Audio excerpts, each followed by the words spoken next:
Okay, let me make a brief recap. Again, we are 15 minutes late.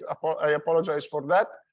We had an introduction and we had a discussion on the problem of climate change, where we could understand the motivation and also some technical motivation why the problem is relevant. Of course, we know it's relevant, but we have to focus on the science of it, on the technical features of it, and therefore we could understand through some numbers why the problem is important and make an effort to get familiar with these numbers. So at the exam, you may find questions like, what is the order of magnitude of the temperature increase in the past 150 years? And you may have three different choices between 1 and 2 degrees, between 10 and 20 degrees, between 0.1 and 0.2 degrees. And you have to be able to select the right option. And furthermore, besides the exam, of course, it's important if you want to talk about climate change, if you want to work on it in your future, if you want to make any professional activity regarding climate change, or if you want to anyway generate a movement of opinions, whatever is your purpose, it is essential that you know what we are talking about. And what we are talking about is given by the numbers. So it is extremely important that you get familiar with them. Okay, now, our problem is for the future to make a prediction. So we need to understand what is our expectation for the future. And besides that, we have to understand what is our perception of climate change at the current stage. This means that we need to learn the theory behind it. If we want to make a prediction, how can we make a prediction? Of course, we can make a prediction based on our perception, but this is not a quantitative prediction, and it's not a technically valid prediction. It's not a scientific prediction. If we want to make a scientific prediction, we need to back up our perception with some data, with some theory. Okay? Data allows us to test a theory. So, based on our perception, we build up a theory. And with the data, we test the theory. And then with the theory, we can make a prediction along with uncertainty assessment. Uncertainty assessment that is based on, again, understanding of the theory, understanding of the unknowns, and understanding the data. So what is the conclusion of my reasoning, of my current reasoning? We need to understand how climate works, but more than climate, how the Earth system works. Because we are indeed focusing on the Earth system. What is the Earth system? It's nature. So we need to understand how nature works, because based on our understanding, our perception, we make a description of it. So let me make a very, very significant example. We have the perception that climate is warming because of what we see every day and our knowledge of the data, our assessment of the data. Then we need to understand why it's warming, and therefore we build the greenhouse gas theory. The greenhouse gas theory allows us to make a prediction for the future. If we increase the CO2 concentration, then we make a prediction. So this is just to give you an example, but this is only related to temperature. In a broadest sense, in the broadest sense, we need to understand how the Earth system works. Of course, it is a fascinating study. It's involving several disciplines. We need to be very focused. So the next lecture is devoted precisely to understanding the Earth system and its complexity. And it is the third link that you find here. And you see that the next one will be models. So we need to understand what is behind it, and our understanding will allow us to pass to models, and then from models to predictions. I hope it's clear. Questions? So the Earth system. Let me download the usual PowerPoint presentation, which you can find at the bottom of the lecture. So I go to the bottom here. I download the PowerPoint presentation. Let me open it.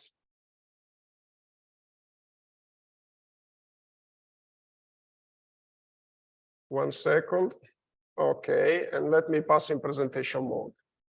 Okay, it's visible on the screen. So the Earth system, as I said, you can call it nature. I would say that we have to be very clear in specifying that it's not only about living organisms. Understanding the Earth system doesn't mean only understanding what regulates the living organisms, but also the geosciences in the broadest sense. So we have to understand also, to give an example, volcanology, tectonics, and magnetic field, because also they have an influence on climate. In fact, ho risolto collegando il mio PC, quindi col mio ho risolto, d'accordo? Però adesso sì, è già venuto il tecnico, mi ha detto che dopo passerà di nuovo quando ho finito la lezione. Ok, grazie. So the Earth system, as you see from this slide, is a complex interrelated system. And what I want to stress today is this matter of interrelation. So here, this is a simple sketch where you can see that there are many components. And you see some components that I already mentioned: the volcanoes, the water cycle, the carbon cycle, the solar radiation, which gives the energy. Solar radiation, solar energy is the fuel of the Earth system, okay? And in particular, the fuel of the dynamics of living organisms. Of course, everything depends on the solar energy. The sun, as I already mentioned in my first lecture, provides the input to the Earth system in terms of energy. All the energy that we get derives from the sun. There is some energy which is also related to geothermal components, but again, this is something that was stored in the past thanks to solar radiation, solar input. Okay, and also when we think about fossil fuels, this is something that has been stored. It's past energy from the sun that has been stored there, because without the sun, without the processes that led to the formation of the fossil fuels, the fossil fuels wouldn't be able to deliver energy. They deliver energy that was stored, solar energy that was stored in the past. And you see that it is indeed complex. What is important to emphasize in this picture is that all of these processes that you see that are mentioned here, including the human contribution, they are related. All of these processes, they are strictly related. And they are related with links. We call them links. Very often these links imply an exchange of matter, so a flow of matter. The matter can be mass, can be energy. So there is a flow through these links. And we also say, and this is extremely important to get, these processes are related by links and feedbacks. What does this mean? That these links are two-way links. So it's not only the water cycle that is related, has an influence on the carbon cycle. It's also the carbon cycle that gives an action back. And the action back on the water cycle is called feedback.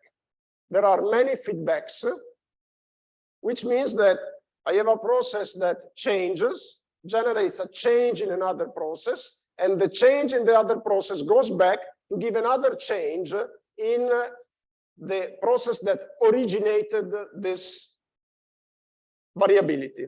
So I have a change here, the system here responds with a change, and then there is a response back, which may be a change up or a change down. Another important thing, the feedback can be positive or negative. What does this mean? Look at my hands. I have a change up in the left hand, which causes a change up in the right hand. And the right hand provides a feedback to the left hand, which can be a change up again or a change down. If the feedback is positive, a change up, it's called a reinforcing feedback, which means that, let me start again from the beginning. Change up, another change up, another change up, and then I get to the end of my arms, meaning that these feedbacks can be reinforcing. I have a change and the feedback reinforces the change. This is, of course, concerning a little bit. The feedback can be negative. If it is negative, it means that I have a change up and then a change up here, and the reaction is a change down, which stabilizes the system and brings it back. In this definition of feedbacks, positive or negative, you can find some sources in the literature that call a negative feedback a reinforcing one, and a positive feedback a stabilizing one. Other sources in the literature may give an opposite interpretation. I hope it's clear. What is important is to understand if the feedback is stabilizing or reinforcing. Nature usually relies on stabilizing feedbacks. So usually our systems have the capability to react to a perturbation by mitigating its impact. Let me give you an example. If I refer to a pristine river, no pollution, and I put a pollution into it, the reaction of the river is to bring water back at the original state. This is the natural reaction with some processes that we don't discuss now, but this is a natural reaction. In fact, pollution is natural. If you think pollution from animals, from trees, from vegetal material that goes into a river, then the vegetal material, the pollution from the animals is, after a while, is reset.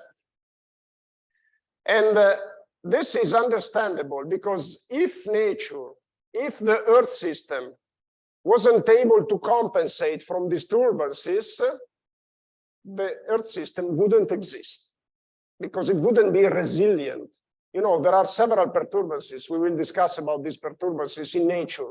And if the system is not able to react, then the system would have been extincted already at the beginning. The system wouldn't have been born.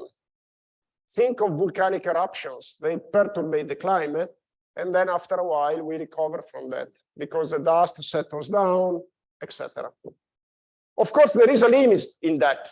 So the equilibrium of a system is extended up to a limit. And then if we exceed this limit, it may be a problem. The system doesn't compensate. To go back from the river resolves the pollution, eliminate the pollution by using oxygen that is dissolved into the water. But if we increase the amount of pollutants, then the oxygen is exhausted. The oxygen in the water finishes. And then there is no way to get back to the original state, because the water, when it's polluted, cannot absorb oxygen anymore. Think of pollution by, for instance, by some pollutants like oil, which limit the oxygenation. So when there is no more oxygen into the water, it's lost. Okay. Okay, so we have to understand this. Let me go back to the original reasoning. Several processes which are linked to each other. How to study them? There is a usual approach that is called the reductionist approach. The reductionist approach is driven by, everything is written. What I'm saying is written in the web pages. You don't see it in the PowerPoint because, or maybe there is something here. Just 1 second. Yeah, there is something written here. The reductionist approach. The reductionist approach focuses on the single processes like climate and then the water cycle. I study climate, and then I study the water cycle, and then I study their connection and their links and feedbacks. This is typically a disciplinary approach. There is atmospheric sciences studying climate, hydrology studying the water cycle, and then there is biology studying the carbon cycle, and then they try to interact. But interaction is not easy. It's never easy. to interact between scientific disciplines. But this approach has the advantage that you focus on one process at a time. It's easier. It's easier. Today, we understood that these links and feedbacks are extremely important. We understood that in order to study them, we need an interdisciplinary effort. So there is a push towards the so-called holistic approach. The holistic approach considers a system as a whole with all of its connections. It needs an interdisciplinary approach. It's still not easy because, you know, the Earth system is so complicated that to get a description as a whole, it's a bit of a problem. But this is the movement today. The movement is towards an holistic approach. I think we cannot yet say that we are successful in that. We are moving forward. You may have heard about the digital twin of the Earth system. This is a modern terminology. Our aim as humans is to be able to replicate in digital form the Earth system, to be able to describe digitally what's going on, the evolution of the various components, etc. And this is something that we are trying to do, but we are still not there. We are still not there because you understand that this dream of replicating in digital form our world, nature, requires a lot of computational efforts, a lot of understanding, which we still don't have, and requires also an interdisciplinary cooperation, which is still very difficult. But I want you to know, because I want you to know what is the movement today. And it is, to get to targets, it's not easy, not only for the problems that I just mentioned, but also because we need a reorganization of science, which means also reorganization of teaching. It means that instead of teaching separately natural sciences and engineering, because, for instance, hydrology is often studied in engineering and climate is studied in physics, we need to reorganize the research and also probably the teaching. So it's a significant effort. Still, we recognize that for teaching, it's better to adopt a reductionist approach to better explain what are the links and feedbacks. So this is the approach that I'm still using in the next slides. And this approach is based on the use of a concept, of a paradigm, which is that of, just one second, of spheres. So this is the traditional reductionist view, which presents the Earth system as a composition of spheres, where with the sphere you have to understand a discipline, a part of our knowledge. So example of spheres, traditionally the four spheres are atmosphere, geosphere, biosphere, hydrosphere. The atmosphere, you understand what is, and it's the science describing the atmospheric processes, the processes that take place into the atmosphere. They are related with the other processes, but they take place in the atmosphere. So cloud formation, evaporation, and the movement of cyclones. This is the typical subject of the atmospheric sciences. The geosphere is the discipline that studies the dynamics of the solid Earth. So tectonic activity, geology. Geology is part of the geosphere. Lithology is part of the geosphere. Again, these processes are related with other processes because, for instance, lithology or pedology is related to atmospheric processes, but they are usually studied separately. The biosphere is the sphere of the living organisms, and the hydrosphere is the cluster of processes, the processes that are related to water in whatever form. So it's hydrology, but not only hydrology, it's also water in the atmosphere, water vapor, which means that there is an intersection between these spheres. And of course, there is an intersection because there are links, feedbacks. So there is an intersection for sure. There is a link on my website on a video from Geoscience Videos, which is instructive and explains the idea behind these spheres. And there are also additional spheres, like the cryosphere, snow and ice, processes related to snow and ice. There is an intersection with atmospheric sciences and with hydrology. The lithosphere, the land, the pedosphere, soil, and the technosphere, humans. This one deserves a little bit of attention because originally these spheres were not included in the four main ones, but then we understood that they are very relevant, especially to climate. And in particular, the technosphere recognizes that the human contribution to the Earth system is becoming important, and let's say in both directions. It's important to generate a perturbation, is also important to recover from a perturbation. And keep in mind that often the action of humans tends to reach a compromise between our needs and climate and nature. So the action of humans, you can summarize the history of the action of humans as an attempt to compromise our existence and our needs with the existence of nature. So for instance, we try to use natural resources in order to improve our standards of living. We try to have an influence on landslides. We try to get protected from landslides by modifying the shape of the land. The same for rivers. We try to get protected against floods by building dams, by modifying the shape of rivers.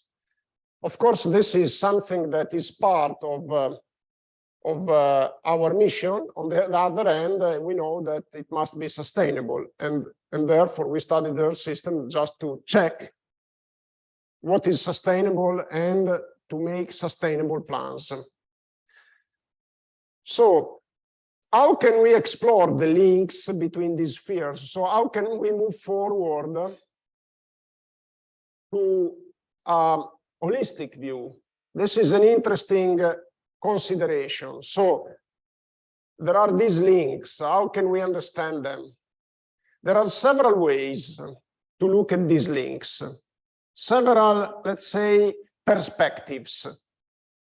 A first perspective, it's to look at the carbon cycle. To look at the carbon cycle. And what is the carbon cycle? Is the process, the set of processes which regulate the exchange of carbon from the atmosphere to the Earth and vice versa. There is a nice video on my website describing the carbon cycle. I planned to, it's short, it's about 5 minutes. I planned to watch it together with you, but given that we lost some minutes, I prefer to give this task to you. Just have a look at the video. It's interesting, but I would say that it's more than interesting for us, because you know that the carbon cycle is related to the CO2 emissions. And it's supposed to be, it's heavily impacted by human activity. So the first thing that we have to understand is carbon cycle. And let's see if I have a picture here. Here, this picture puts an emphasis on the human activity. But basically, if you look at this picture, you see these fluxes, these exchanges of carbon. And here we are talking mass of carbon. which is exchanged by the vegetation, atmosphere, the underground, etc., and the ocean. What I want to point out while looking at this figure is that here there is an important component that is missing, an important carbon sink, carbon storage, the oceans. The oceans, you know, they are very extended. And the ocean stores CO2, stores carbon, releases CO2 depending on temperature. If you warm up the ocean, then you have release of CO2. If we get the ocean cooler, there is an absorption, there is a sink of CO2. The ocean has a significant role, and also here there is no mention of the greenhouse gas, which is another, the greenhouse effect, which is another component, another process that has an influence on the carbon cycle. How? CO2 emissions mean increase of temperature, which means increase of temperature in the ocean and release of CO2. So in a way, this is a very nice example of reinforcing feedback.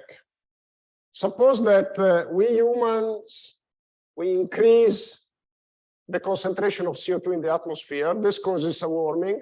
The warming translates sometime later in a warming of the ocean. We know that the ocean is warming up, and then the ocean reacts by releasing CO2, increasing CO2 in the atmosphere, and this is a reinforcing feedback. So it's a destabilizing feedback, which is not shown here, but the figure, I think it is significant because it emphasizes the human contribution. And the human contribution, basically, there are several components, but there is an important component that is the burning of fossil fuels, and it is represented here. And there is another important component which is related to agricultural activity, and in particular farming in general, and in particular production of meat. These components are very significant. In terms of human emissions, they are very significant. Also, the agricultural activity, farming activity is very significant. I just want to emphasize it to stress that it's not just stopping any use of fossil fuels that will allow us to get to target. We also need to reorganize our standards, and we need also to minimize consumption of meat. You know, it's also, we need also change in our diet if we look forward to the future. It's not just burning of fossil fuels. And of course, this is something that we know, but I want to stress that the component is really significant. You may ask me, give us numbers. Now, quantifying in numbers the human contribution to CO2 emissions, it's not easy. There are several interpretations. You understand, it's not easy to quantify the CO2 emission due to farming activities. And there are some interpretations, but I prefer not to go to numbers because the science behind this number is not yet very solid. Okay, so the carbon cycle is a way to look at these links and feedbacks. The water cycle is another way. You can look, it's another perspective. You can look at the water cycle and you understand the exchange of water, fluxes of water between the spheres. It is, the water cycle is important because it is strictly connected to climate. Again, like the carbon cycle, the water cycle is important. And let me say that also the impact of climate change is generated mainly through effect on the water cycle. So if you think at drought, if you think at floods, if you think at water resources management in general, if you think also at the risk of fires, it's also related to the dynamics of the water cycle, where you have a lot of water, of course, you have a reduced risk of fires. There are several impacts that are strictly related to it. So understanding the water cycle is important. And you may say that we know everything of it. You may think that we know everything of it. Unfortunately, I must tell you that we know only a little bit of the water cycle, and we are still not able to describe the water cycle with mathematical models that are reliable. There is still a lot of uncertainty in hydrological models, and it's normal. I mean, in any model, in any mathematical model that we may think of, there is uncertainty, but in the water cycle, there is still a lot that we need to know. There are still a lot of unknowns. And what is the way forward to reduce these unknowns? There is a main way forward, which is monitoring.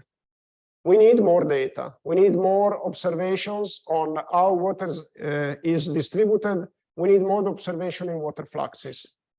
We still have a few measurements, very few measurements of water fluxes, like water that flows into the rivers.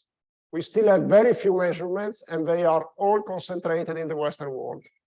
In the Eastern world, or let's say, in the Northern Hemisphere. They are concentrated in the Northern Hemisphere. In the Southern Hemisphere, we have a density of measurements that is even lower. But even in the Northern Hemisphere, there is a density of measurements that is low. So we need to progress in monitoring, and we need to progress in our capability to make use of this data. We are making progresses in monitoring, but still, we have a limited capability to work with this data. You may have heard, for instance, that in Bologna recently, 2 supercomputers were activated. One is Leonardo, just recently, and the other one is the supercomputer of the European Center for Weather Forecasting, ECMWF. And ECMWF, it's started to run this supercomputer in order to make advanced simulation of climate, but also they make use in elaborating these predictions, make use of an incredible amount of data, and they need this supercomputer to run these data. You may have a look at the website of ECMWF, because there are some interesting opportunities. I want to show you just the website, just 1 second. And you just have to look in Google ECMWF, and you get the first link is the website of the European Center for Weather Forecasting. They not only provide weather forecasting, they also provide climate projections. Remember the difference between climate and weather. Okay, so they not only provide these predictions of weather, but also prediction of climate. And there are some interesting links here. Data sets. So here you see real-time forecast data. And here you get weather prediction. And let me see another interesting link. There are a lot of links. Why I'm providing this information? Because whatever is your background, you may want to expand your knowledge about climate change, climate data, climate dynamics, whatever. And you may dedicate your thesis to that, and from different perspectives, whatever is your background. But in order to do that, in order to be rigorous, you need data. And therefore, I just want to give you some information on where you can find climate data, weather data. Probably you are interested, not really interested in weather data, unless you are studying physics. Maybe that if you come from the School of Physics, maybe that you are also interested in weather forecasting, but weather forecasting is meteorology. And but whatever is your background, if you are here, you may be interested in getting some data. And in these links may be very useful to you. And in particular, I want to draw your attention on the Copernicus Climate Data Store. This website provides climate projections, climate predictions for the future, and for the past, climate reconstruction for the past. And they provide climate prediction on a daily basis for some variables from 1850 to 2100. So it's a time span of 150 years. It's more than, no, it's 250 years. And it is interesting. The only thing is that getting this data is not easy. This is a problem of these databases. On the web, you can find a lot of open source databases. The problem is that getting the data, it's not so easy. You need some programming skills. And this is why I always tell my students most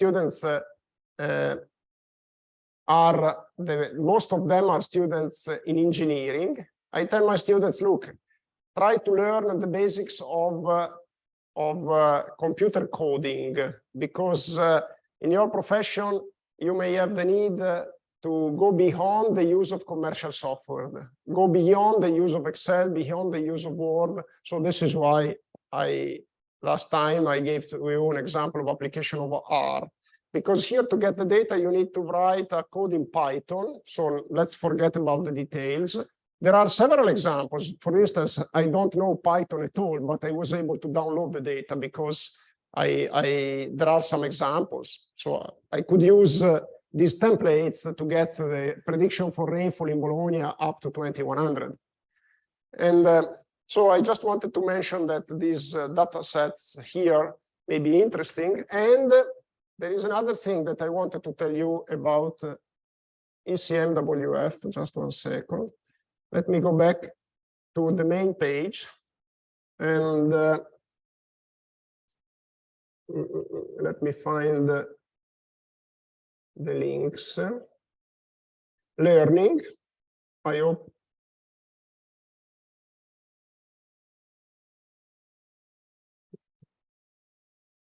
There are some online resources, but what I wanted to find is, let me check, where is it?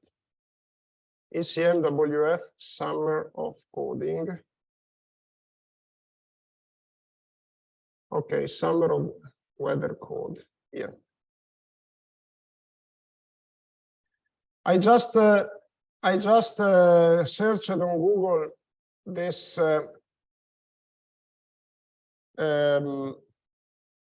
list of keywords, ECMWF Summer of Weather Coding, Summer of Weather Code, and I found it. So what is the Summer of Weather Code? It is a context that they launch for students, and typically the deadline is in April. I didn't check for this year when is the deadline. So by the deadline, you have to send a proposal. It's open to students from all over the world. The students are just asked to send a proposal. And about what?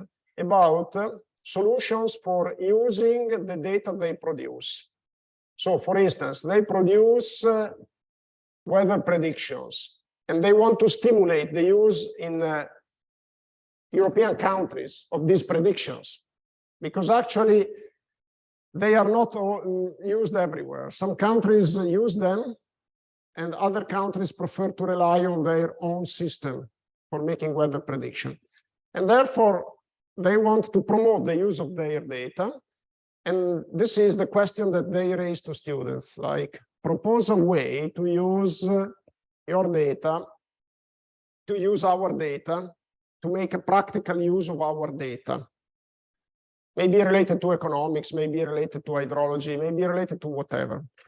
And you send a project, and if you are accepted, basically, they give you a reimbursement of 5,000 euros for attending, for developing your project and attending a series of meetings in UK where you can present your idea.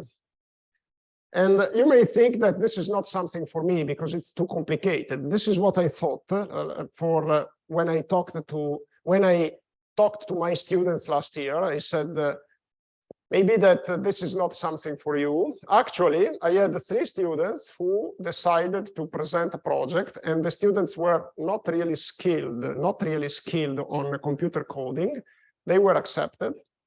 They were 3 girls, they were accepted. And now one of them is a member of this team here. Just one second. It's, yeah. When I have 2 PC to manage, it's always a problem. Two of them are, the 3 students are Emiliana, Beatrice, and Enki.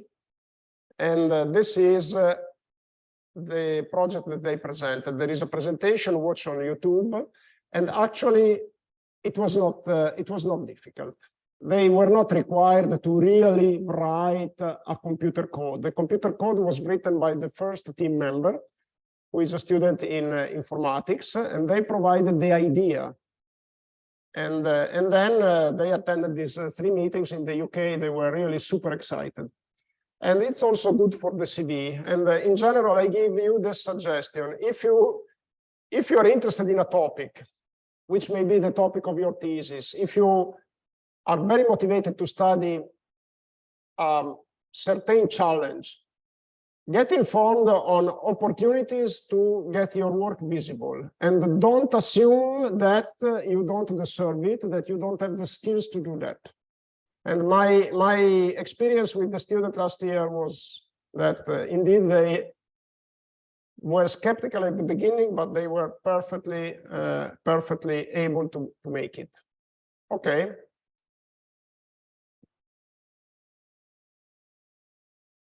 So let's go back to water cycle and another perspective, energy exchanges. This is another perspective to look at the Earth system, at the links between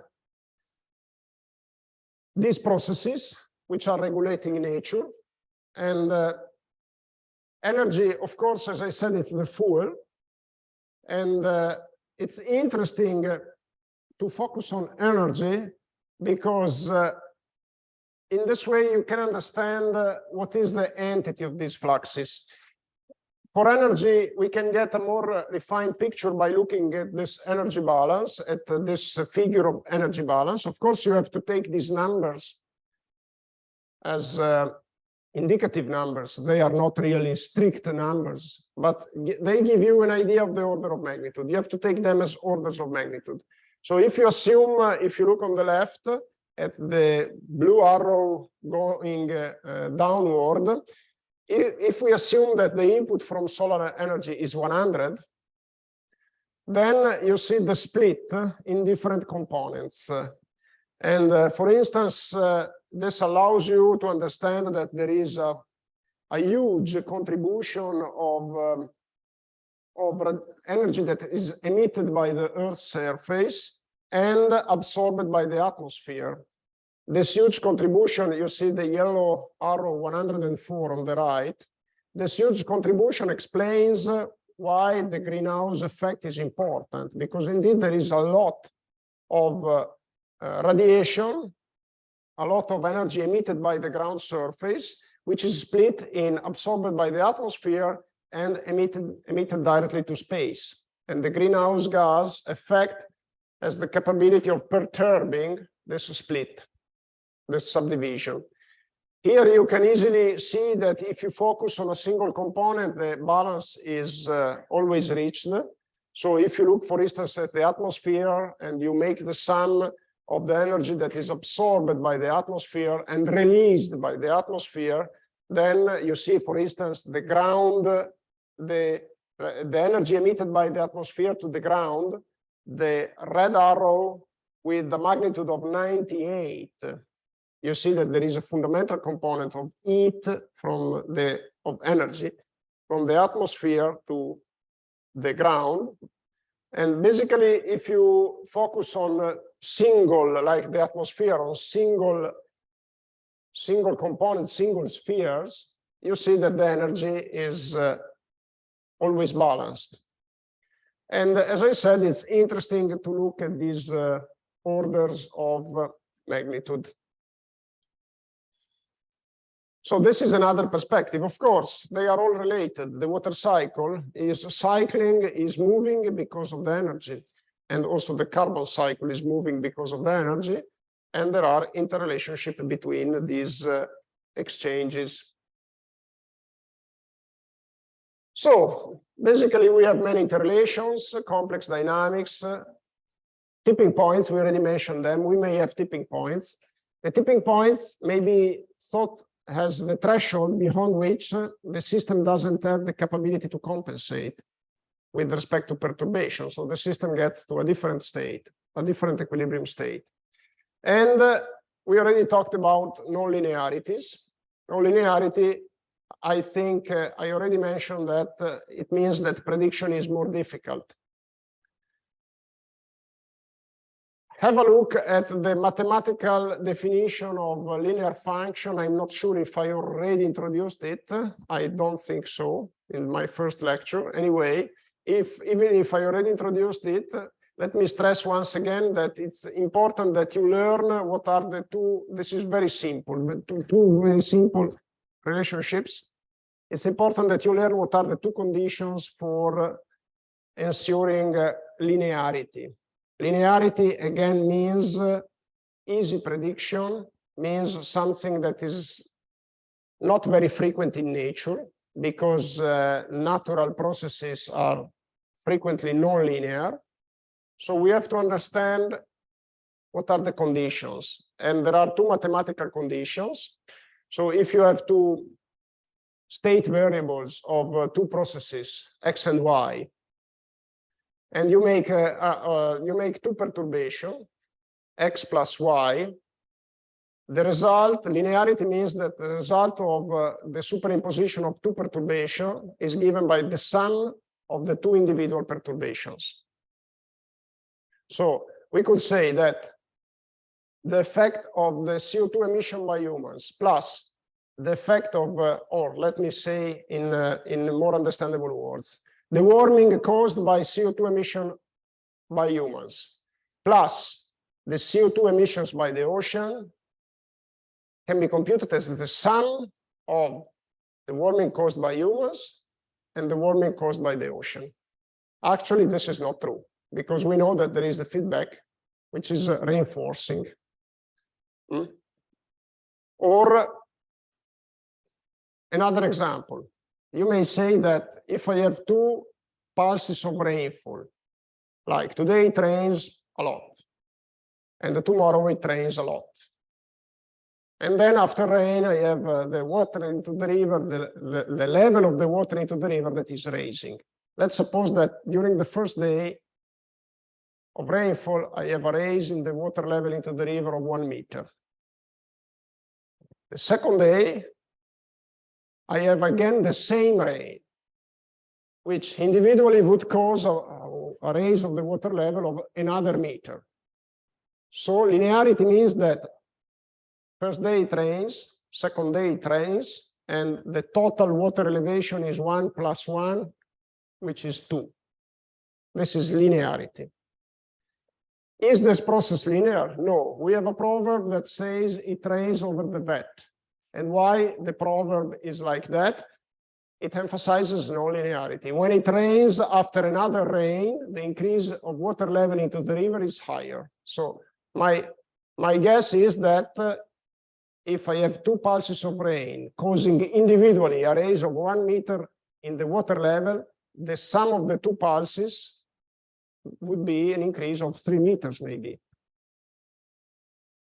This is non-linearity. And there is a second condition. You see, if I have a function of a multiplier alpha times a perturbation, a state variable x, the result is equal to alpha multiplied by fx. This is the second condition for linearity. Okay, so please, these two conditions for linearity, please learn them by memory. It's not much what I ask you to learn, to memorize.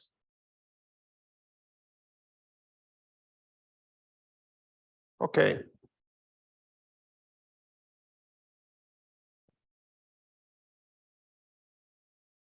Tipping points, we already discussed about them. And also this slide, we already discussed about them. Now let's focus on models. So far, what I discussed is complexity. an introduction to complexity, an introduction to the need of gaining an understanding of this complexity. We are not going into the details for now. I will make an example of describing this complexity with a model, but not now. Now that we have understood the need of understanding this complexity, the next question is, how can we describe this complexity with models? Can I ask you one favor? Because I don't see well, so I cannot identify who is talking, but there is somebody talking here. And maybe it's from outside. If it's from outside, then I will close the doors. But if you can make an effort to stay silent. I don't know who was talking, but I continuously hear somebody talking. And I cannot really concentrate. It's hard for me to teach if somebody is talking. And this is something I always repeat also at the conferences. In the conference, you have an audience with like 1,000 persons. So you think that if one person talks, nobody listens to him because or to them. Because actually, the reality is that if one person talks in 1,000, especially the presenter who is very concentrated can listen to it. So just make an effort. And then if I still continue to listen to somebody talking, I will close the doors. Thank you. So mathematical models. So how can we describe, as I said, these processes in mathematical terms? And how can we describe these processes in a way that allows us to make predictions? And the answer is mathematical models. Mathematical models are very often considered a difficult topic. Actually, I will give you some example of very simple mathematical models. And they may have a very simple structure. And so how can we write a climate model then? So a model of the Earth system in general. There are several different models that can be used, and they can be classified in several categories. And let me just mention two classifications, which are those that you can see here.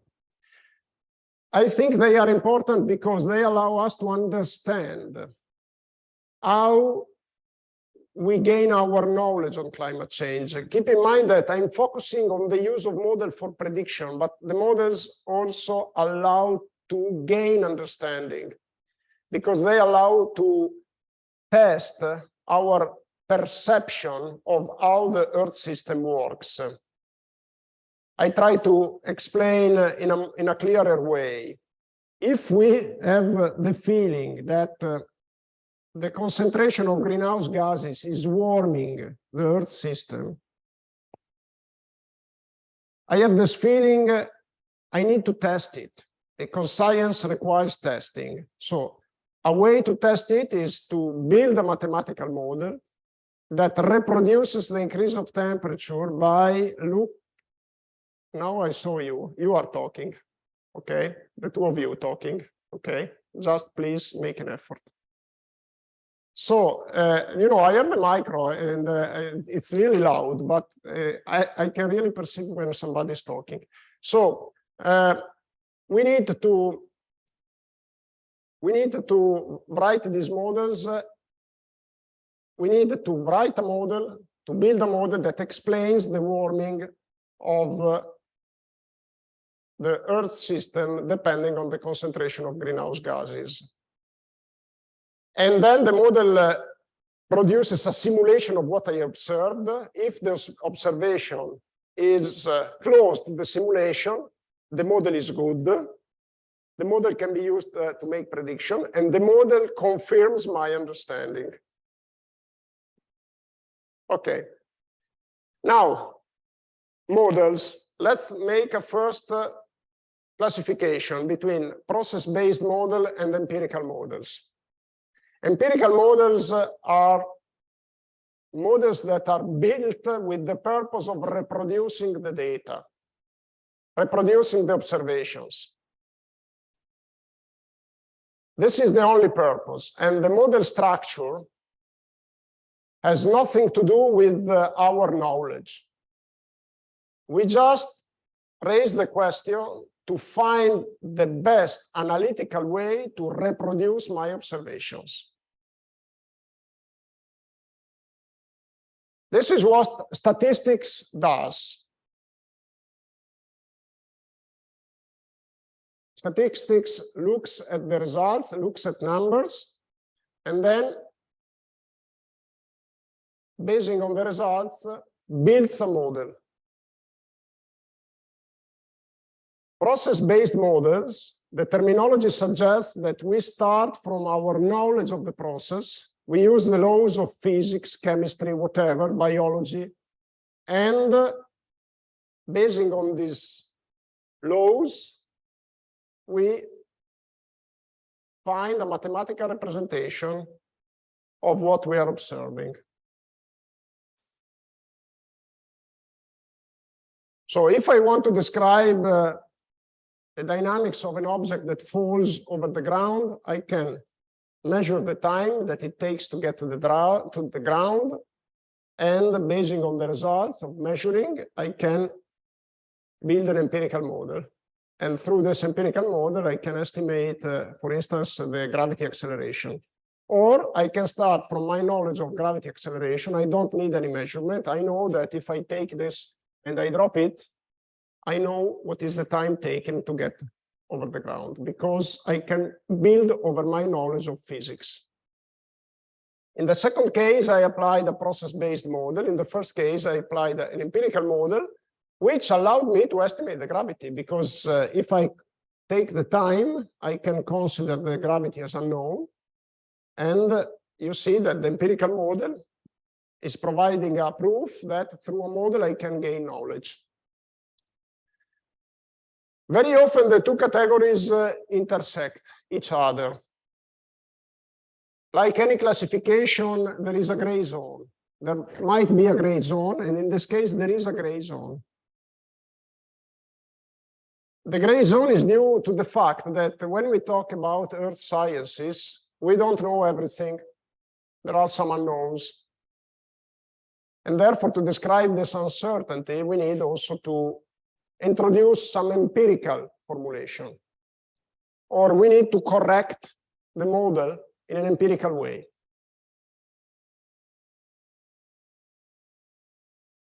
But it is indeed important to keep in mind that there are these two categories. I give you an example which is significant. One challenging question in the management of the floods in the Po River is their prediction. So we know that when it rains and we start seeing the water level that goes up, we know that there might be a risk of flood. And you may have two ways of making the prediction. One way is to look at the water level upstream, and by knowing that it takes about 1 week, or let's say 2 days, for the flood to go along the Po River, you make a prediction 2 days in advance, valid for the downstream part. This is one possible way. So it's empirical. You just look upstream, and then you take the same amount of flow and you transfer downstream 2 days. There is a second possibility, is to describe the water flow through equations, through physically based equations, which are conservation of mass and conservation of energy. By imposing conservation of mass and conservation of energy, you can make a prediction for the flood downstream for the Po River. So you have these two ways. Actually, what we do in practice, in engineering, is a mix. So we can write the equation, the physically based equation, but in the equation, there are some coefficients that are unknown. Gravity may be one of these coefficients, but gravity is known. Gravity is a coefficient that gets into conservation of energy, but it is known. There are other coefficients that are unknown. So basically, by mixing the two models, the empirical model and the physically based model, we can estimate these unknowns. This is what we do. But it is important just to get your feeling on that.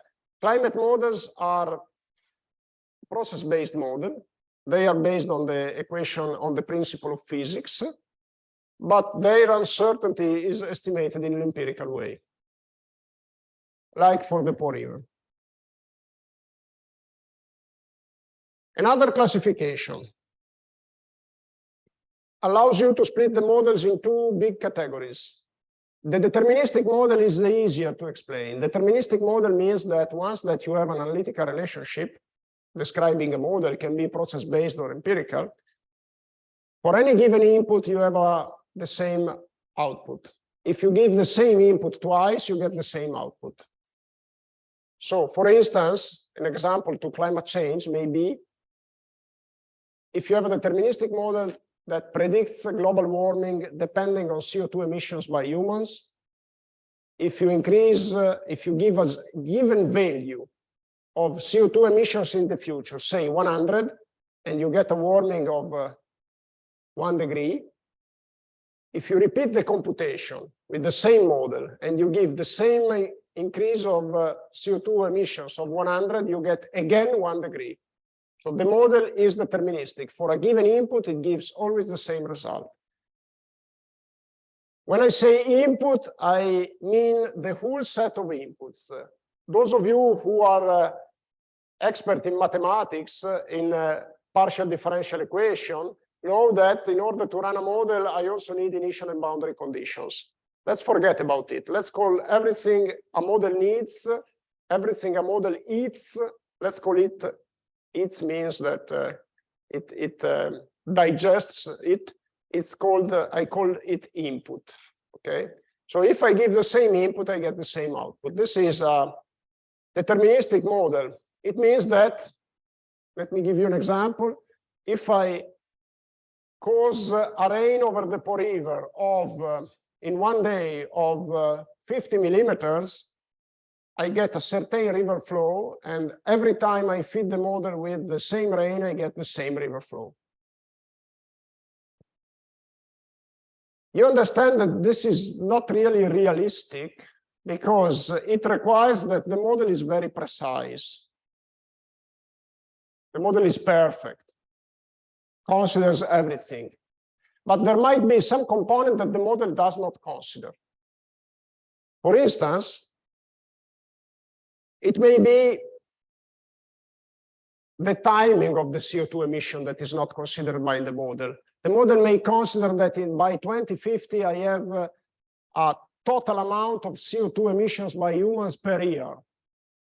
And the model may be not considering the timing, maybe not considering that I have more CO2 emissions during the winter and less in summer. The model may not be perfect. And this means that, in this case, if the model does not consider something, we should allow for different results at different runs. Because any run is an individual run. Nature runs just once, and any run of nature is different. There are some parts of nature that if I give the same emissions are not the same if I repeat the run after 1 day. So if you think of nature, if you think of the Earth system as something that we don't fully know, it means that we should allow for a model that gives for the same input a different results. It allows for a random component. And this is precisely the stochastic model. The stochastic model is defined, as I said. There is a random component in it. There is a causal component in it, which means that for the same input, I may give at any run different outputs. You may think that this is not reasonable. It is reasonable.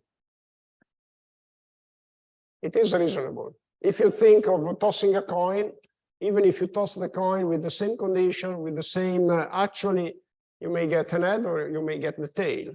And therefore, if I describe a model, if I write a model for describing the toss of a coin, I need to allow for some random component.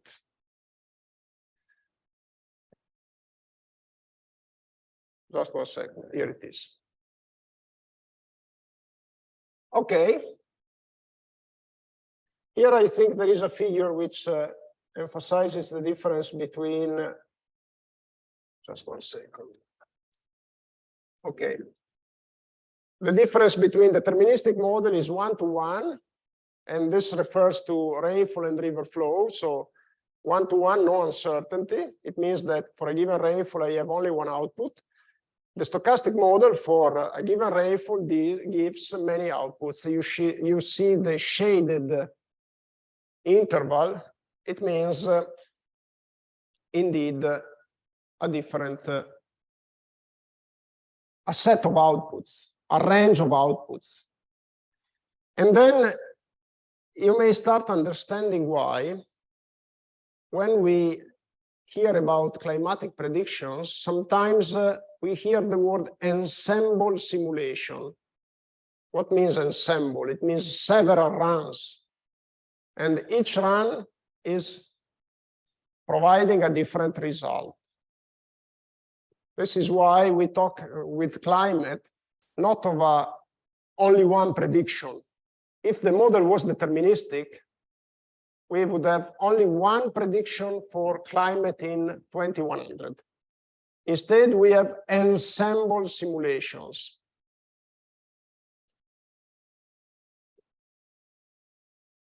If you look at on Google, ensemble simulation, and you look at images, you see many examples. I'm not clicking to them, but you see that there are several shaded areas in these graphs.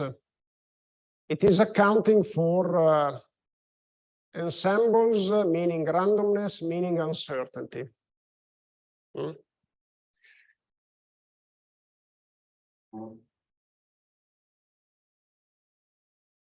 Good. This is why now you find a slide titled uncertainty. You know, when we talk about uncertainty in climate, I already mentioned this issue to you. We are getting into a delicate topic. It's delicate because it has an impact on communication, and it's delicate because it has an impact on the actions. When we design actions, strategies, policies, we need to take uncertainty into account. So we need to take into account of the ensemble. Actually, the ensemble, if you go back to the previous predictions, even the ensembles for the prediction of temperature, future temperature, they are quite large. So the spread is quite large. And therefore, we need to take it into account when we design adaptation actions. And why do we have to take into account uncertainty? You may say, let's be conservative. Let's take the worst prediction and let's design our adaptation mitigation on the worst prediction. But the problem is that adapting to climate change and mitigating climate change has a relevant social cost. The social cost is massive.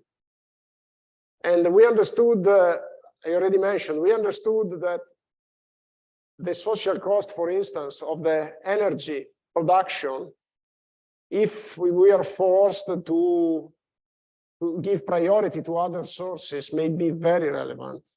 We passed the summer to discuss on the energy bills, and we are still discussing because the problem is not solved. Which means that when you want to have an influence, to change our standards, when we want to change our lifestyle, there is a relevant social cost.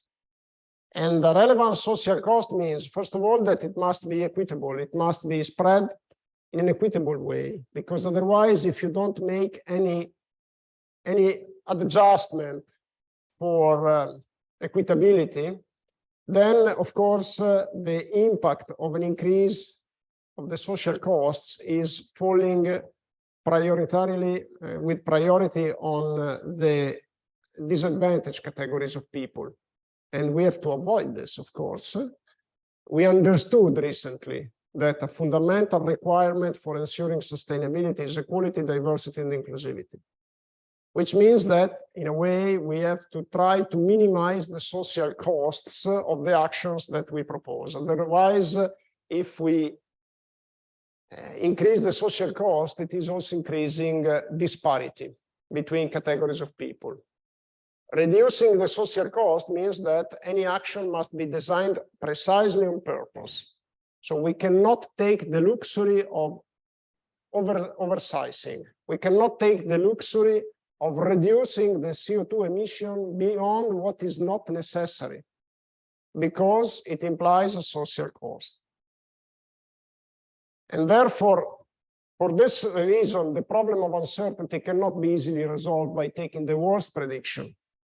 The worst prediction very often implies lack of action, because once that we understand, the political system understands that it's not sustainable to design based on the worst prediction, then the usual way forward is no action. So again, we cannot take the luxury of designing on the worst scenario. We have to take into account uncertainty, and we have to bear to take some risk. We have to take some risk. There is no way of getting safety against absolute safety against a natural hazard. There is no way. We have to accept some risk. Of course, to estimate risk, we need to estimate uncertainty. And but on the other hand, in communication, uncertainty may weaken the message. So it's a delicate issue. We cannot say that we ignore uncertainty. We cannot say that we just freely speak about uncertainty. We have to make a difference between communication and science, and let's say between communication and design. Science is behind both of them, but we have to make a difference. When we talk with the policymakers, it's different than with respect when we talk to the general public. It doesn't mean that we have to lie. It's just a different way of conveying the communication. Because if you use the same way, the effect that you obtain is different, because the capability to understand uncertainty is different. When you talk with policymakers, we hope that they have the capability to understand what uncertainty means. It doesn't mean that we can ignore climate change. They just get the correct meaning. Like when I design, I have to make an evaluation of cost and benefit, a careful evaluation to minimize the risk. When you talk to the public, they may interpret uncertainty as a lack of knowledge, as a lack of urgency. And therefore, you have to choose different terms. I'm not saying that you have to neglect uncertainty with the public. You just have to choose different terms when you explain what uncertainty means. Uncertainty doesn't mean that doesn't exist climate change. It just means that there is climate change, but we have some problems in getting the number related to it. It doesn't mean that climate change is not urgent. It is urgent. On the other hand, it is also urgent to devise a sustainable solution. And in order to ensure sustainability, we need to know about uncertainty. And for an engineer, uncertainty is not a problem. But also for you, it's not a problem. You are used to deal with uncertainty every day. It's no problem. So, just to let you know that this is an issue that has to be carefully considered. Okay, now let's move forward with the understanding of another fundamental feature of the Earth system, which is perturbation. I already introduced the topic when I said the Earth system is capable to a certain extent to recover from perturbations. Actually, in fact, the Earth system is naturally subjected to perturbations. We may think that the Earth system is in equilibrium. Actually, it's never in equilibrium. It's continuously suffering from perturbations. And perturbation can be earthquakes, volcanic eruptions, the impact of meteorites, or whatever. There are several perturbations.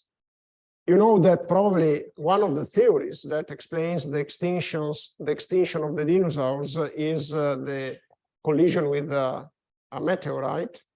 And I'm not sure the pronunciation is correct, but I hope you understood. And with an asteroid. And then there are the human perturbations. Now, the human perturbation is treated by the Earth system like any other perturbation. And, you know, the Earth system is permanently in transition. So also the action of humans can be treated in the same way. There is no much difference unless, of course, the human perturbation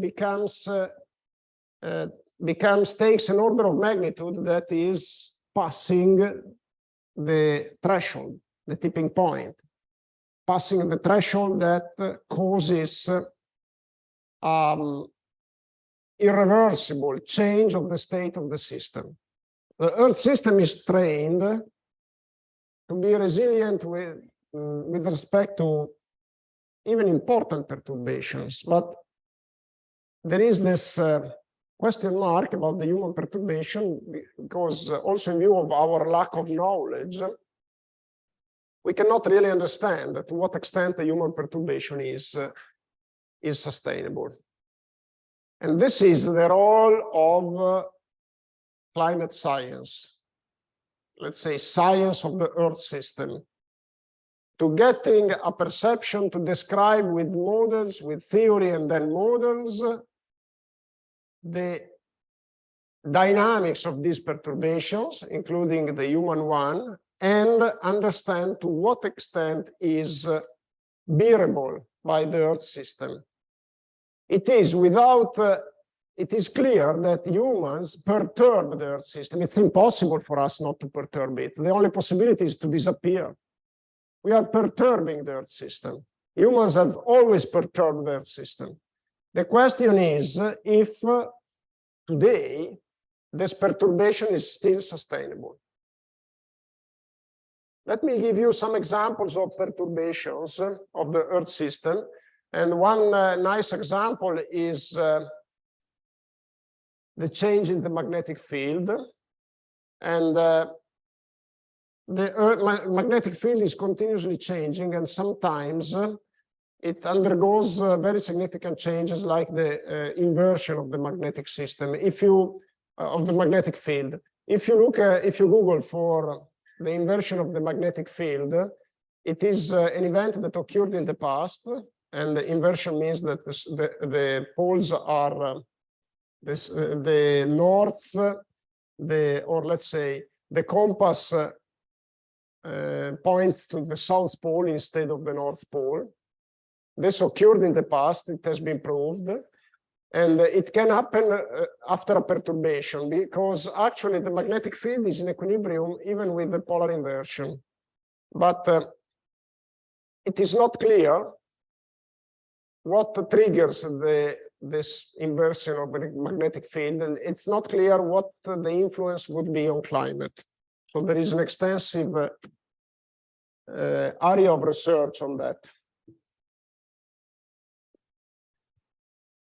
Okay, let me conclude this lecture before the break by saying that Earth system sciences is focusing on these spheres with different disciplines. Different disciplines that are making an effort in the modern era to work together, and to work together by, for instance, by organizing joint meetings, by bringing the several disciplines between common umbrellas. And this is an example of the main fields that are included in the geosciences or Earth system sciences. They are also called geosciences, where geosciences usually includes also solar sciences and planetary sciences. And this is a list not in order of priority and not exhaustive. For instance, you don't see solar sciences here. These disciplines, let me see if I have another, no, I don't have another slide, but these disciplines, as I said, they try to work together in international associations.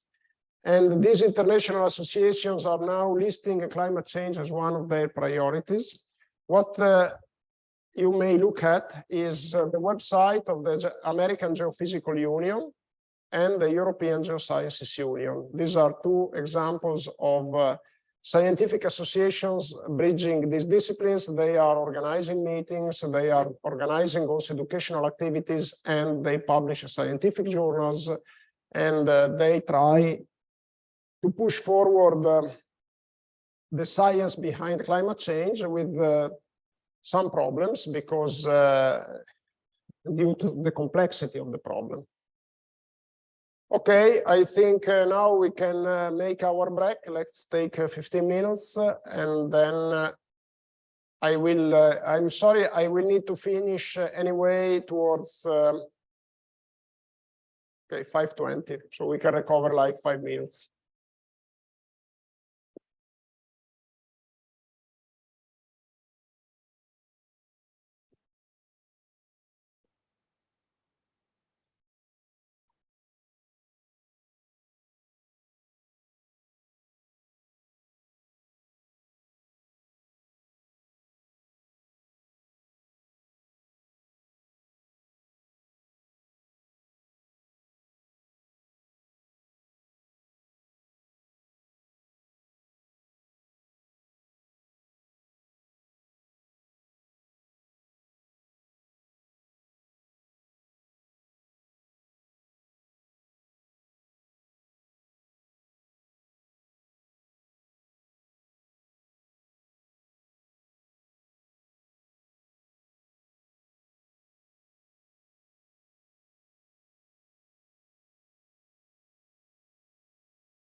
Okay. So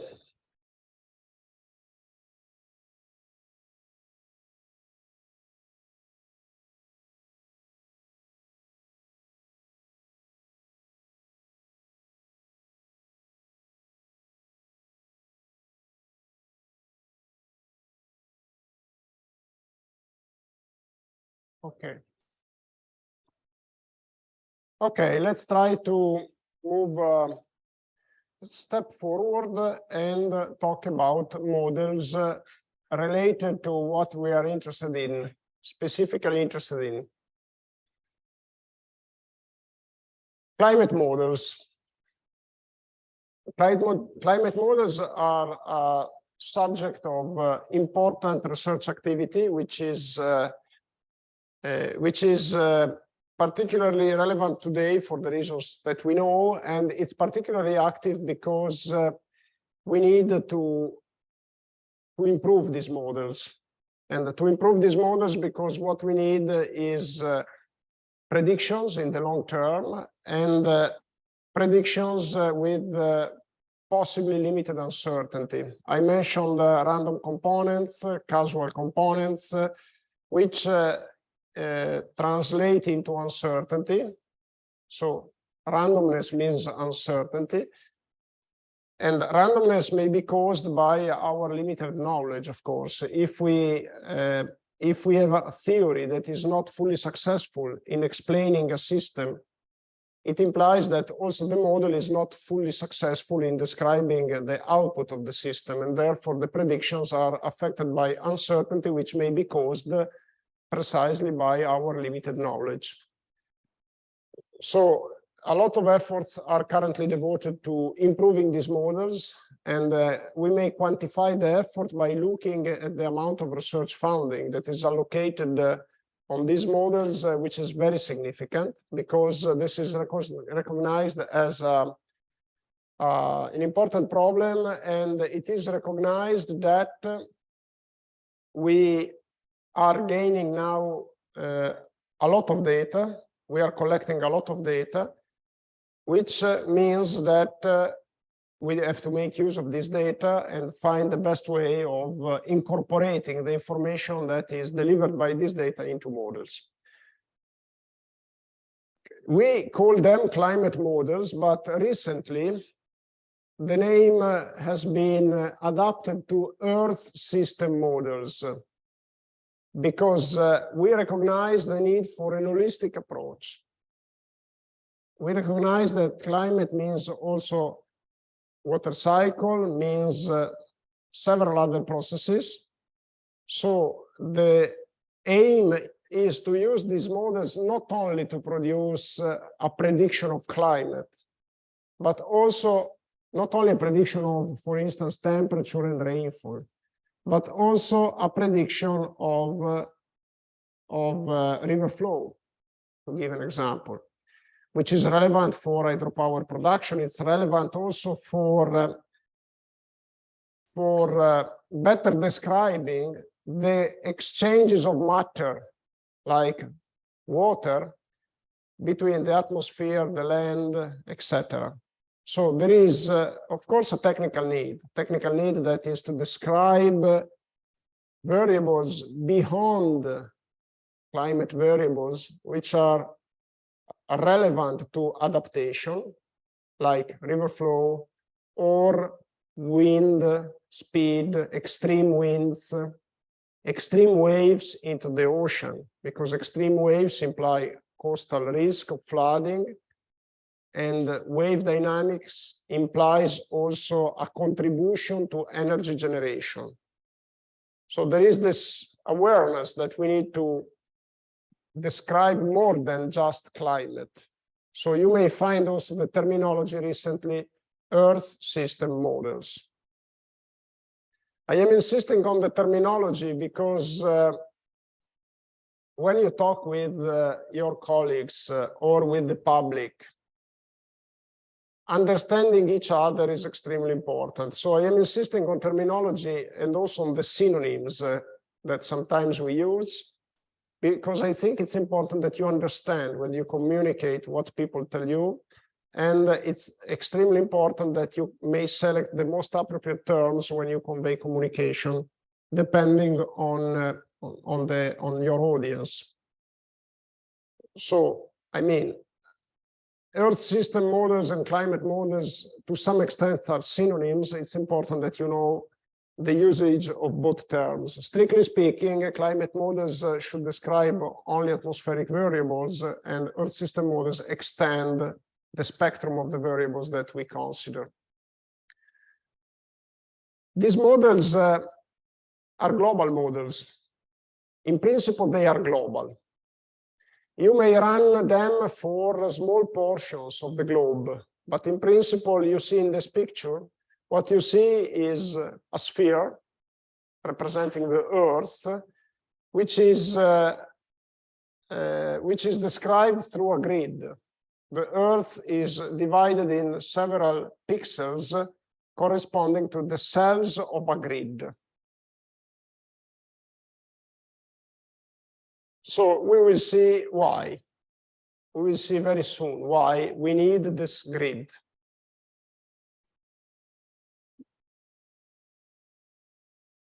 One second here. Okay, so we already talked about models a little bit. And first of all, just pay attention to this definition by Wikipedia of mathematical models. A mathematical model is a description of a system using mathematical concepts and language. The process of developing a mathematical model is termed mathematical modeling. The mathematical model, essentially, you can see it as a box. In this case, the figure shows a black box, but just focus for now on the box, receiving an input and describing an output. This box may have different structure. We already said that we can use a box that is filled with physical equations, or a box that is filled with just an empirical equation. Usually, when we talk of empirical models, a synonym that we can use is precisely a black box model. For the deterministic model in the context of climate, we often say physically based model. When we say physically based model, we often mean a deterministic model. Physically based because it's based on the laws of physics. Atmospheric processes are mainly described with the laws of physics. Actually, you may include some laws from other sciences beyond physics, chemistry, etc. And in the traditional approach, the simpler models, the first climate models, were based just on the equation of physics, and this is why they are sometimes called physically based models. Okay, so let's try to understand how this box is to be built. Okay, because this box, of course, can have a different levels of complexity. Let's try to understand how we can build it. And first of all, let me say that this is not a modern activity. It's an activity that humans started a lot of time ago. And I may say that we may make the example of the Greek astronomers that understood that the shape of the Earth is spherical and the connected climate to the inclination of the terrestrial axis, which is indeed relevant. The inclination of the terrestrial axis is much relevant to climate. And therefore, the astronomers understood that changes in the inclination of the terrestrial axis, which are possible, which occurred in the past, for instance, can be the impact of asteroids or other displacement of mass in the Earth's interior, may change the inclination. And they understood that even small changes could induce significant changes of climate. And in the 19th century, we brought the first models of energy balance and radiative transfer in the attempt to explain the dynamics of the temperature of the Earth system. So you see, 19th century means like almost 200 years ago, which is a clear indication that scientists understood the importance of finding a description for climate already 200 years ago. And we mentioned also the onset of the greenhouse theory dates back to the 19th century. And then we had this big change introduced by computer models. And computer models were introduced after the Second World War, and they were models that compared with, they were computers that compared to the current PC, it's ridiculous. They could occupy an entire room, and their computing power was like 1/1000 with respect to a simple personal computer. But indeed, they were introduced after the Second World War, and they changed the structure of the scientific approach, and several computation in sequence became possible. Before than that, keep in mind that any computation was done on paper with graphical methods. Maybe graphical methods were very frequently adopted approach that allowed to make computation in sequence. Now they are not so popular anymore, but still they have, in some cases, for communications, they are very good. Usually, when you want to communicate with the public, and you tell the public that you built a mathematical model, you get a little bit of maybe of skepticism in the public, because you know, if you show to the public a computer, they cannot really well understand. You have to articulate your communication in a very smart way. Instead, when we were used to graphical methods, showing a graph, it's much more convincing, it's much more evident. Of course, you can produce the graph with the PC, and this is what I mean when I say that you have to use a smart communication. Of course, we use the PC today, but if you just show a code, this is not really convincing. You need to organize your communication in the proper way. And then let's just let's just repeat once again that internet, the web, is only 30 years old. This was a big change in science. So it occurred at the same time, more or less, when the recent global warming started, when global warming sharply increased. And 30 years ago, a door was opened towards communication. But not only that, it was also the computing power that entered into our daily activities, because I said that the computers were introduced in 1950, in the 1950s, but they were accessible only to research institutions. And in our homes, the computers came at the beginning of the 90s. More or less, somebody was so lucky and so visionary to get a personal computer in 1985, but they were very rare. And therefore, you have to think that the science we are talking about, basically, is 30 years old. So you can understand uncertainty, you can understand why we are debating. Because the computations that are now accessible to everybody, they were not accessible, were not possible 30 years ago. So you understand also because the development is so quick, which is fine. On the other hand, I mean, it's an old science. The greenhouse theory, it's basically 200 years old, but the details and the capability to apply the theory is just 30 years old, or even less than that. And some capabilities, some computational capabilities are becoming available only now. I mentioned the two supercomputers that were just activated in Bologna. These are 2 years old. The ECMWF, they inaugurated the supercomputer 2 years old. Okay. Now, I already talked about the spheres, so let's skip this slide.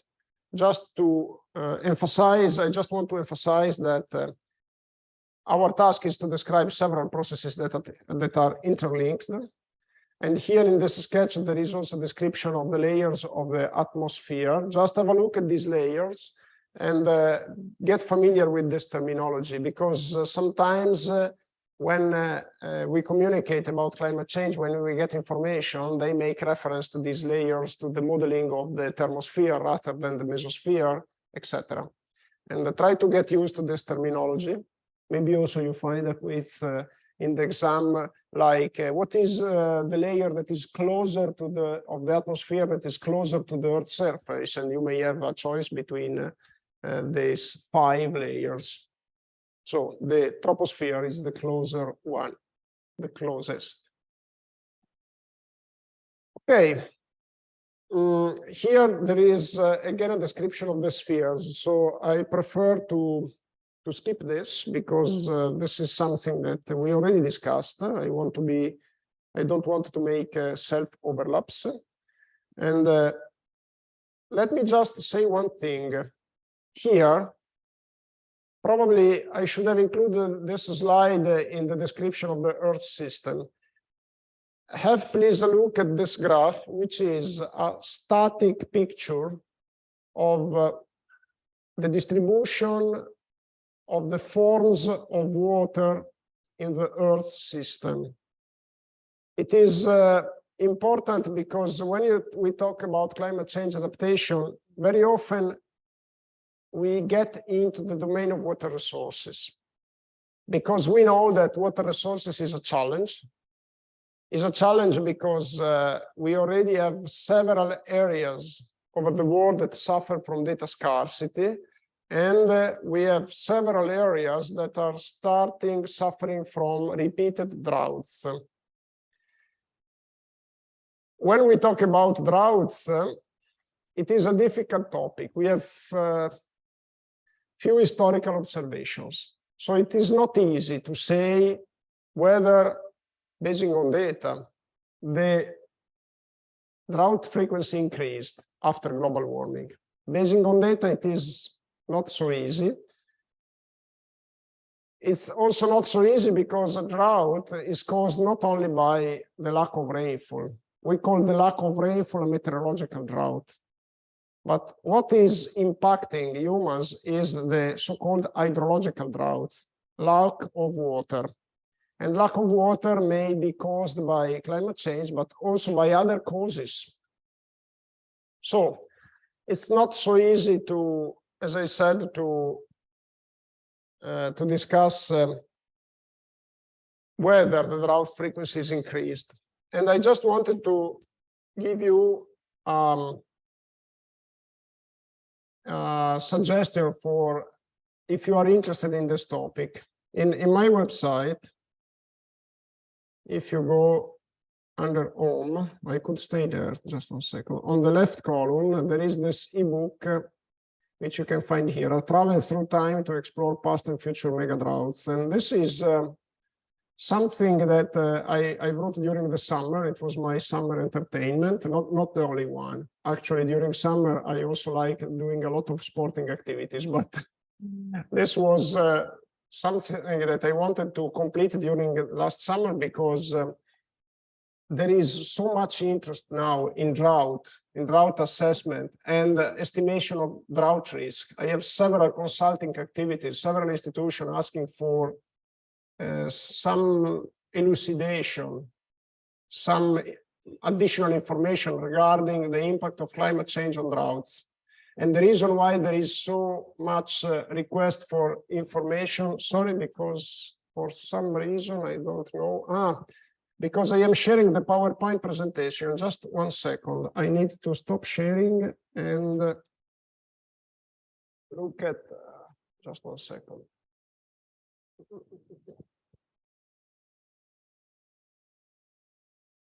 And stop sharing, and I need to share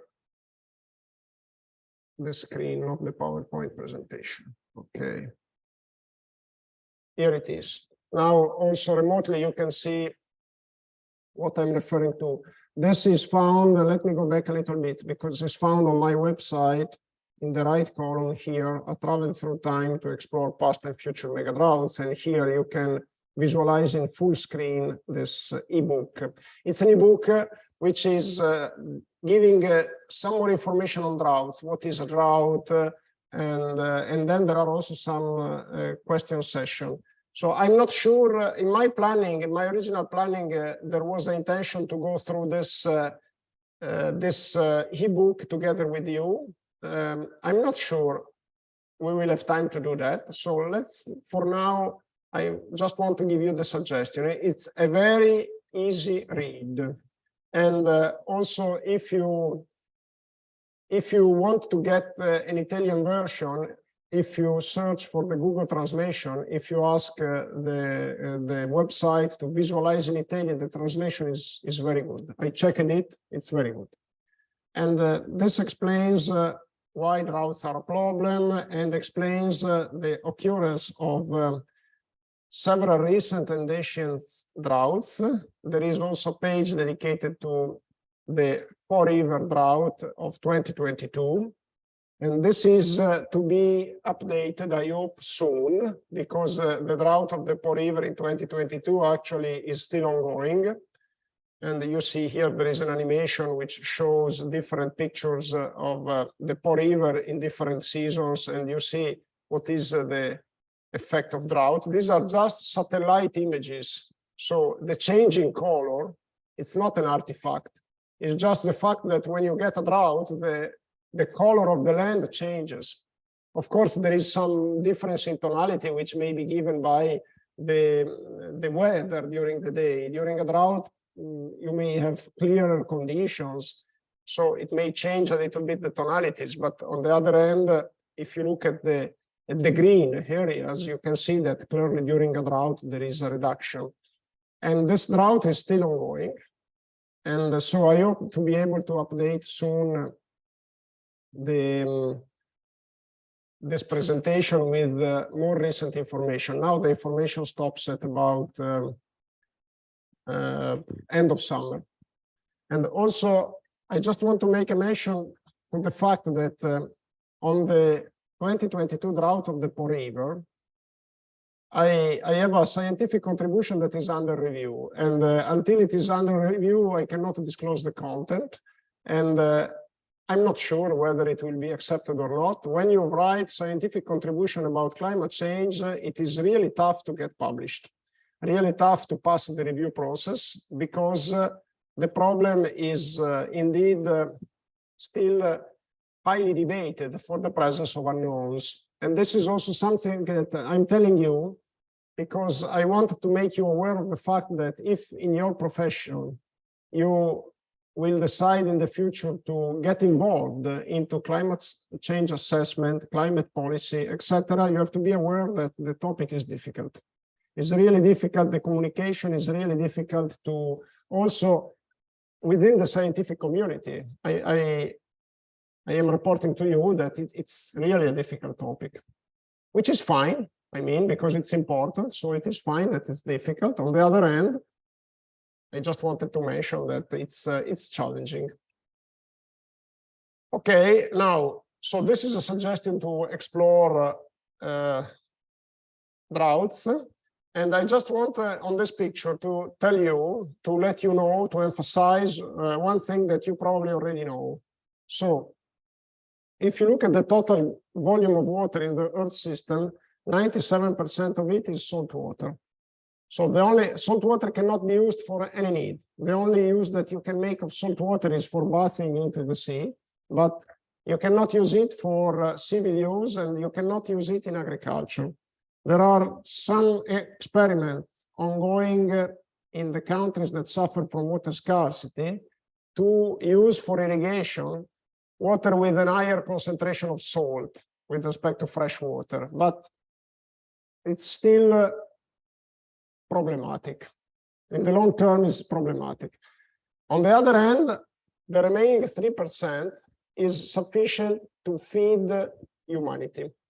Even if you assume a human population that is 3-4 times than the current one, it is fine. I mean, we have enough fresh water for everything. The problem is that it it is not evenly distributed in space and time. So we have in space countries that have more water than needed, and some other countries suffering from water scarcity.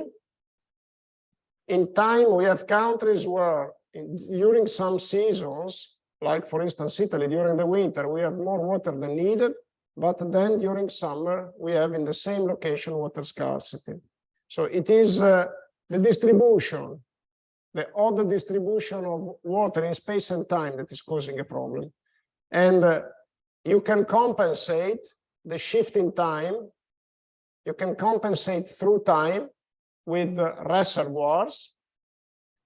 There is limited way to compensate through space. Water cannot be transported because it's heavy. And we are talking about volumes that are extremely high. So you can transport water to a small town, but you cannot take the water for Italy from Sweden and bring it down to the south of Europe. This is not possible. And also, it is not possible to use pipes because you would need a huge pipe with a huge maintenance problem. Therefore, this is the problem. And then in the middle column, there is the subdivision of fresh water into glaciers, groundwater, and surface water. And you see that the glaciers retain the most of it, of fresh water. And then there is an ingent, significant volume for groundwater and a limited volume for surface water. And then the right column explodes the component of surface water into ground, ice, and permafrost, lakes, rivers, etc. So this distribution, I just want that you keep in mind that fresh water is 3% of the total, and the most of it is 2/3 is not usable. So we have only 1% of fresh water that we can use. Still, it's enough for the human population. On the other hand, the distribution is a concern.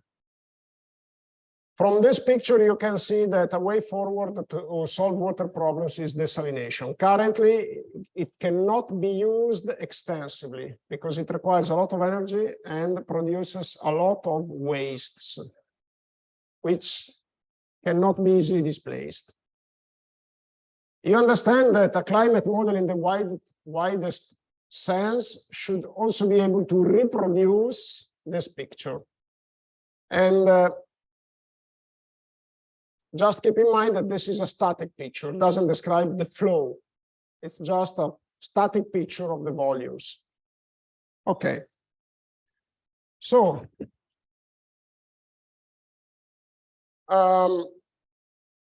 some premises. So the spheres, they are called here subdomains, are open systems. What does this mean, open? It means that they can exchange physical quantities like mass, heat, momentum, and energy. The Earth system as a whole is a closed system. The only thing that can enter is energy. So it's not closed with respect to energy, but for the other matters, the Earth system is a closed system. What does this mean? It means that we can describe these processes with conservation laws. Conservation laws.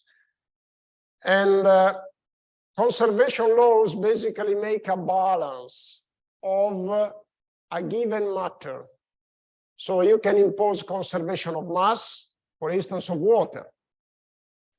You can impose conservation of energy for the whole Earth system, if you take into account the input by the sun, or for the spheres. You can impose conservation of energy. Of course, you have to take into account, if the system is not closed, the exchange of energy with the other spheres. So if I want to make a to impose conservation of energy for the atmosphere, I have to take into account the input of energy and the outflow of energy from the atmosphere to the other spheres.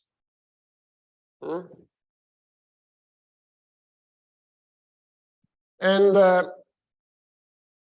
basically, these processes, probably I am already anticipating. Let me look at the next slide. Okay, I think I can keep this on the screen.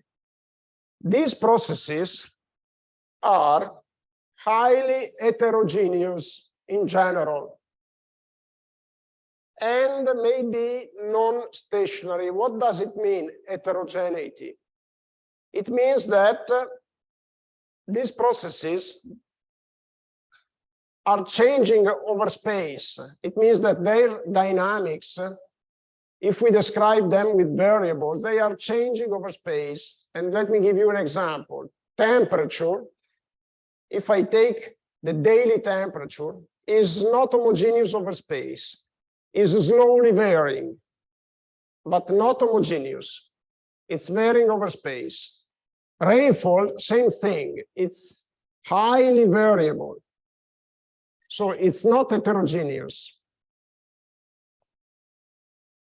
And what does it mean non-stationary? They experience, besides changes in space, these processes experience changes in time. Of course, we know temperature is changing in time. And you may say, this is trivial. I know that during the night there is a lower temperature than during the day. But I'm not talking only about the cyclical changes, not only about seasonal changes. Temperature is also trendy because of global warming or whatever, because of perturbations. So there are changes in time as well. And usually changes in time are termed with non-stationarity, Look, non-stationarity means changes in time of statistics, not only the values. It means that also the average is changing in time.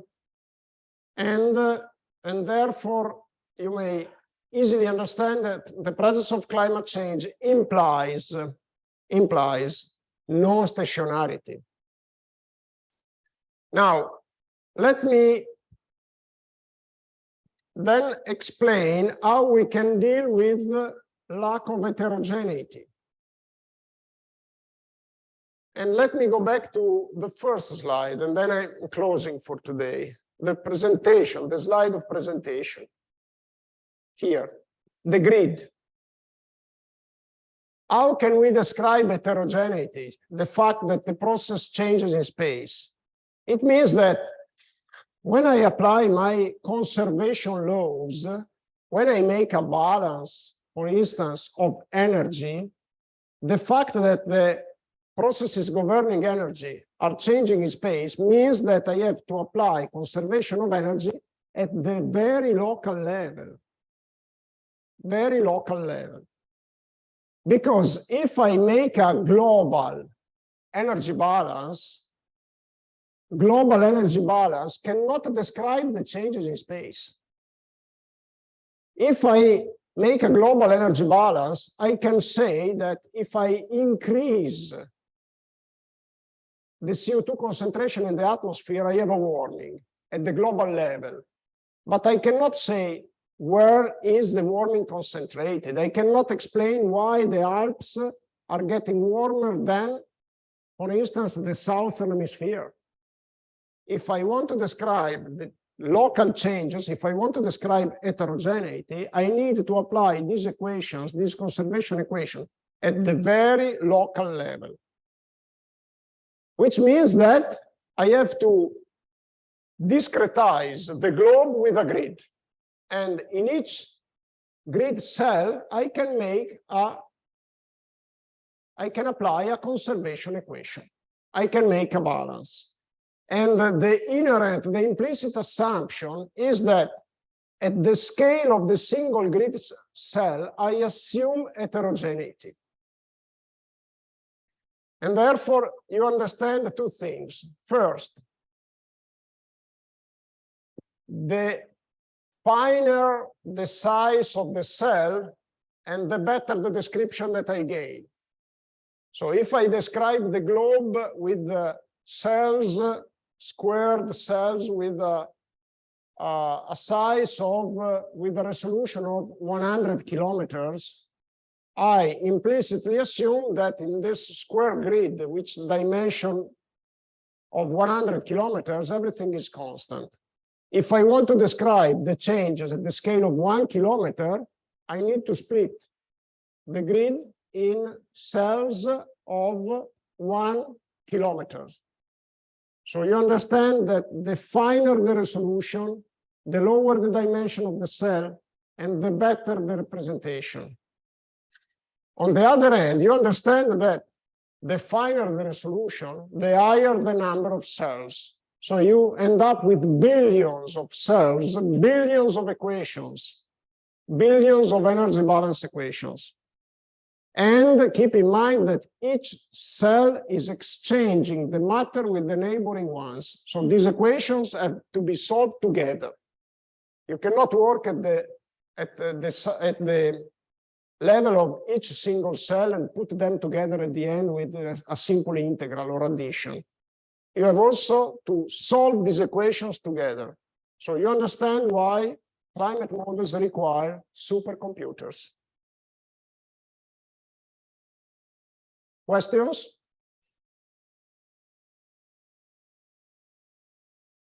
Okay, I think I leave it at this stage for now, and next Monday we start again with the climate models. Thanks a lot.